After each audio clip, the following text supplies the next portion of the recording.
lost characters that eventually came back, starting with number 1, Lyman. Lyman was a very early character in the Garfield comic strips, being the original owner of Odie and the roommate to John. He was a prominent character before slowly fading out from the series as Garfield took over his role as someone John could talk to, and Odie would eventually end up being owned by him too when Lyman eventually vanished. For decades, Lyman had only appeared as a cameo or reference every now and then in Garfield media until he was brought back in a 4-episode arc of the CGI Garfield show that was called Long Lost Lyman, where it's revealed that the reason why he was gone is because he became a protector of the wildlife in Australia from poachers by using the legend of a creature known as the Xanadu.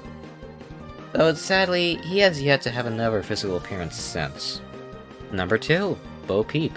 Because of the many dangerous events in Toy Story 3, such as the incinerator and playtime scenes, and the fact that she's extremely fragile, Bo Peep was actually written out of the film and the main series, and canonically was donated before the events of the film as revealed by both Rex and Woody, and the flashback in the start of 4. Besides appearing in the tie-in game that came out around the same time as 3, Bo was absent from much of the franchise for almost a whole decade outside of the occasional reference, Easter egg, or non-canon appearance, until she finally returned in Toy Story 4 as an adventure kind of character with a complete redesign.